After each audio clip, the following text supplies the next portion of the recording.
안녕하세요, 김지현입니다. 반갑습니다. 오늘은 19번째 시간입니다. 주제는요, 인재 모집은 이렇게 하는 것이군요 입니다. 한번 살펴보겠습니다. 네, 보통 우리가 이제 어떤 인력 수요가 굉장히 확 늘어나는 경우들이 있어요. 이렇게 초과하는 경우에는 결국은 사람을 좀 채용해야 되지 않을까, 이런 생각을 하게 됩니다. 그런데 이제 채용을 한다는 건 어떤 이제 사회적인 그런 조직에 대한 기대, 기업에 대한 기대 때문에 또는 노동법적인 제약, 이런 것들 때문에 결국은 한번 채용한 사람을 해고하기는 굉장히 어렵다, 라는 특징이 있습니다.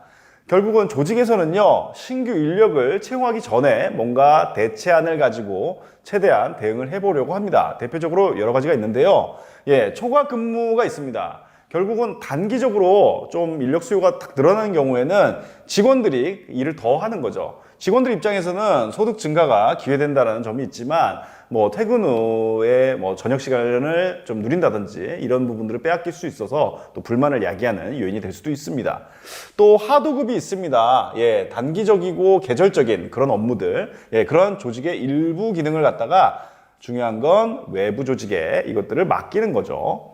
그리고 임시직을 고용하는 방법도 있습니다. 단기적으로 어떤 인력 수요가 갑자기 넘쳤을 때, 많아졌을 때 이들을 좀 단기적으로 활용하는 방법이 있고요. 당연히 이들은 조직에 대한 로열티가 없기 때문에 뭔가 이들로 하여금 뭔가 굉장히 열정적으로 일하고 이런 것들을 기대하는 건 상대적으로 어렵다 라고 볼 수 있습니다.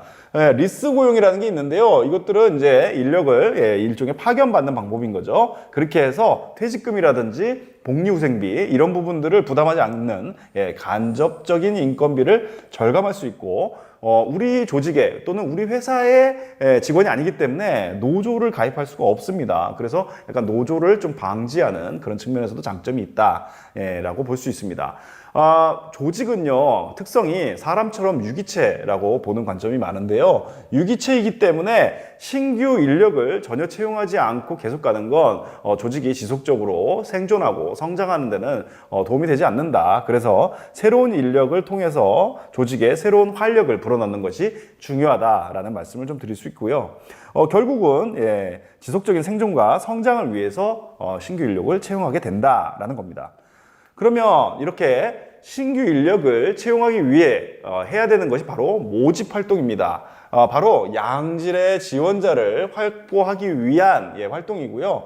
유능한 지원자들, 우리 조직에서 성과를 낼 수 있는 그런 사람들을 최대한 모집하기 위해서는 어떤 행동 반경에 제한이 없는 아주 공격적인 활동이라고 볼 수 있습니다. 선발과는 좀 다르죠. 지원자들 중에서 이 사람이 가장 적합한 사람이야 라는 옥석을 가리는 그러한 선발은 좀 방어적 활동이라고 볼 수 있고요. 모집은 굉장히 공격적인 활동이다 라고 볼 수 있습니다. 인력 확보를 그럼 어디서 할 거냐, 모집을 어디서 받을 거냐, 바로 외부 환경, 내부 환경을 분석을 해서 좀 판단을 해볼 수가 있는데요.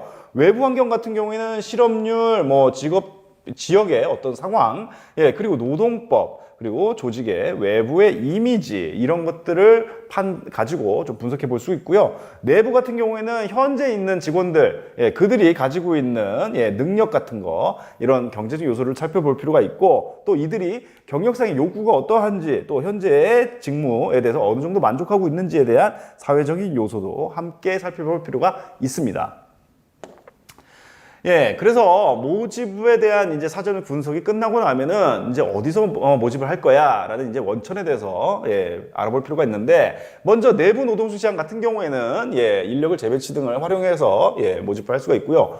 외부 노동시장이 이제 문제인데, 외부 노동시장 같은 경우에는 이제 대학교 같은, 고등학교 같은 교육기관에서 이렇게 모집을 해볼 수 있고, 또 다른 회사들, 경쟁사도 있고, 또 경쟁사가 아니더라도 해당 직무를 잘 수행할 수 있는 그런 회사 출신들, 이런 사람들도 다 원천이 됩니다.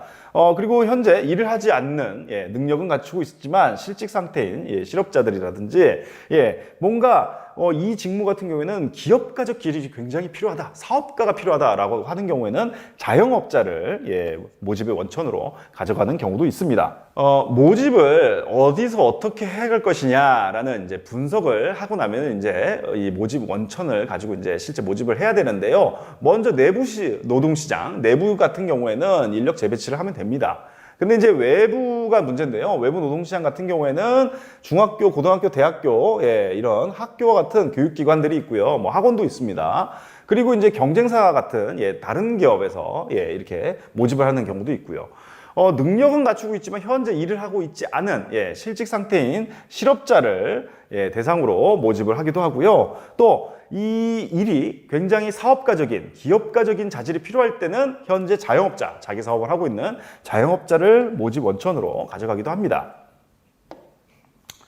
모집 방법, 내부 노동시장 같은 경우에는요, 많이 하고 있는 게 바로 잡포스팅, 바로 사내 공모 제도입니다. 직원 입장에서는 내가 좀 다른 일도 해볼 수 있겠구나라는, 뭔가 사기 진작이나 승진 기회로 받아들일 수도 있고요. 내부에서 하다 보니까 비용도 훨씬 저렴하고 또 이직률도 낮아진다는 장점이 있습니다. 반면에 외부에 새로운 인력이 들어온 게 아니라 계속 내부에서만 이동을 하고 하다 보니 조직이 정체될 가능성이 좀 있다라는 점. 그리고 내가 저 부서로 좀 옮기고 싶은데 상사하고 그걸 미리 얘기했다가 나하고 일하기 싫은 거야? 라고 하면서 뭐 상사나 동료들과 인간관계가 훼손될 가능성도 있다는 단점이 있습니다. 또 그러다 보니까 이러한 직원 간의 불화를 좀 방지하기 위해서 철저하게 비밀을 유지해서 진행하는 게 굉장히 중요한 포인트다라는 말씀 드리고 싶고요. 내부 말고 외부 노동시장 같은 경우에는 뭐 직접적으로 광고를 하거나 헤드헌터를 통해서 하거나 또 인턴십을 한다든지 또 우리 내부 직원이 외부에 있는 사람인데 추천해서 오는 경우도 있고 또 교육기관에서 이 사람 괜찮아요 라고 해서 추천하는 경우도 있습니다. 모집 활동 결국 잘했냐 평가 한번 볼 필요가 있는데 결국은 지원자의 양과 질, 이때 투입된 시간과 비용을 평가하는 것입니다. 뭐 이거를 하는 가장 큰 이유는 뭔가 목표한 바가 잘 되지 않았을 때 그 원인을 찾아서 해결하고자 하는 것이 결국은 목적이고요.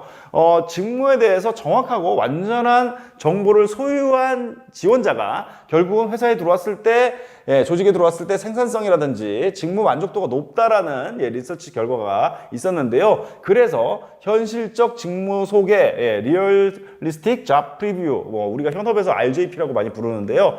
실제 이 직무가 어떤 식으로 일하는지에 대해서 충분히 알 수 있게끔 만들어주는 그런 활동인 거죠. 이것들을 그래서 요즘 기업들 많이 하고 있고요. 결국은 지원자의 양과 질은 어떻게 평가를 하느냐, 기업 우리 조직이 있다고 하면은 경쟁하는 조직들, 다른 데와 비교하는 방법도 있고요. 우리가 연도별로 계속적으로 추이를 보는 방법도 있습니다. 이렇게 19번째 시간 좀 말씀드렸고요. 다음 시간에는 더욱더 유익한 내용으로 찾아뵙도록 하겠습니다. 감사합니다.